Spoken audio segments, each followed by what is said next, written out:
why don't you jump in and talk about this G7 okay, so this is and what more you call good. the Trump perfect Okay, storm? so this is more good stuff. So Trump went to the G7, and the G7, first of all, it used to be the G8. Yeah, and what is Russia, the G7? Russia was in it. The G7 is the most powerful countries in the world. The top 7 get together and basically cut up the world how they see bullshit, fit, right. which you can raise a lot of questions about if that should even be. And they do stuff with the World Bank, International Monetary Fund. Yeah, that it's a mini Bilderberg countries. Mm-hmm. Yeah, so basically, Russia back in the day, they invaded Crimea. And when they took that little piece over from the Ukraine, that got them kicked out of the G8, and the G8 became the G7. So obviously Putin wants nothing more than to be back in the G7 and make it a G8 again. It's a status thing, too. Yeah, and so the first thing Trump does when he shows up there says that Russia should be back in. And I'm just saying, you're Trump. You know that everybody thinks you're involved with Russia. You know if you even mention Russia again at the G7 again after doing it 2-3 times already, that everyone is going to come down on you. Everyone's going to say you're a traitor. You're going to get the worst press possible. But Russia or Putin has so much over Trump, something so powerful that he will take that risk, go out in front of the entire world, not just our country, and say that Russia should be back in. And I'm just telling you right now, if you can't read that as that this guy is leveraged by the Russians, then you can't read it all. It ain't helping anyone's argument. Okay, now let me give you some more of this G7 stuff. Trump skipped the climate change meeting. Okay. Yeah. He showed up late for another meeting, and it was after it was on the news, so he may have just showed up because they put him on the news. Then he went out and he repeated a Russian lie, and he said that the reason Russia was kicked out of the G8 is because Putin embarrassed Obama, and Obama had him kicked out. And then he suggested that the G7 should be moved to Doral, his golf course in Miami. And why did he do on top of that, he did another one of his 20-minute comedy routines where he attacks windmills. Yeah. Listen, The guy hates windmills. The windmill thing is always funny because they built one by his golf course. Yeah, you can't take even it. as a pro-Trump guy, the windmill thing is funny. Couple other things from this G7. Your boy Macron pulled a real fast one and invited an Iranian official to Zarif, the gentleman's name. It says here, the G7 impending doom included a twist of a surprise guest.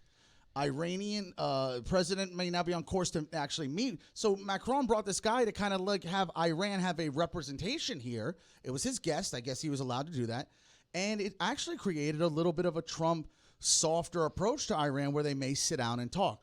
Iran basically said, we will not talk without the sanctions being lifted, though. But some progress on Iran, by the way. So give that to Macron. Whenever I see Macron and Trudeau and they have to deal with Trump, it reminds me of like children dealing with their parents. It's like, how did these young guys get to lead these countries? Is hilarious. But then they have Trump come in, who's like their older, out of touch parents, but like makes all the real decisions because like he controls the military and all the money in the world. And so they have to like find clever ways to like get him to like schmooze with the Iranian or like put him into meetings or whatever. Yeah, they're like little kids. Yeah, and Trump's just this confident old guy, like whatever, I don't give a fuck. Well, like, they're they're two globalists. They're playing ball like they're supposed to. They're doing their thing. I think one of the most demeaning moments I've ever seen done to a world leader was when he went to Macron and he's like, what do you got? A little stuff on your shoulder here? Let me get you Trump's dandruff a master at that. And it's it was so like New so, York. Give like, people nicknames, emasculate make them look the small. guy. Oh yeah. He and then there's a part where he goes and shakes Macron's hand and he's jerking his arm around. He does that too. The thing that's fascinating about Trump, I think, that people don't give him credit for is just how task-oriented he is. So if he wants to belittle you, I mean, he'll do it, and he'll do it for 100 years. If he's mad about a windmill by his golf course, then he will literally personally take it out to try to grind the whole windmill industry into not existing. I mean, this is a man who not only doesn't shy away from a battle, but once he takes on a battle, that's a battle for life. Yeah, he's a ruthless kind of guy. It's this kind of thing. Some people love it, some people don't like it. He's like a Gordon Gekko. The G7, like you said, it's an interesting meeting where the big power brokers talk their stuff. There's nothing that really comes out of it that goes on record much, except what they want you to know, and they have their little media events or whatever. But yeah, so you had Macron. I don't know if Russia's going to get in. We'll see. I don't even know who makes that decision. I don't think so, because Russia would have to make some sort of, they'd like have to give back Crimea, or they'd have to do something. You know, they have to make some condolences to the Ukraine. So I don't see how Russia can do that or would do that, because that water port is so important to them. So I don't see that Russia's going to get back into it. But it is fascinating. Like I said, I just want to repeat again that the U.S. president, knowing all the bad press he will get, will go forward and will ask for Russia to be back in, and not even come forward with a plan to get Russia back in, where Russia's going to do this or that. Just basically push in a way that could only come from what seems like Putin. That's the kind of attitude Putin has. Just push through, not really be diplomatically sensitive. And so I think it just reeks of corruption. Well, he went to bat on his behalf. I think a lot of people would wonder why. But there's To what benefit? a lot of respect.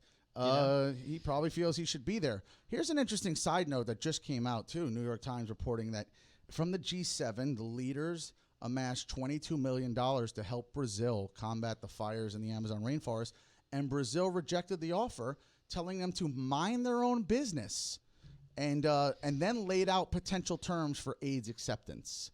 So it's got to be on his terms. Well, another Puerto Rico coming here? I mean, I do think that's kind of stupid of Brazil, but also I do understand. See, what's happening is these smaller countries are getting a little bit more media savvy, and they're like, hey, well, no. You're not going to have a G7 in your country drag our huge predicament through the media, give us chump change, and act like you've done something. No, that's not fair. Do you know that if you wanted to donate to a popular charity, you can't just donate $5 and then go put on your website, hey, we're donors to this charity. You have to donate X amount to be able to use that. Yeah, and so if these leaders are using the tragedy in the rainforest to offer up a small amount of money and act like they saved the rainforest, then I could see how maybe Brazil would be like, hey, maybe try to include us next time. You know what I'm saying? It is our rainforest. You're not going to just drop off a $50 check and tell us you saved the environment. You know what I mean?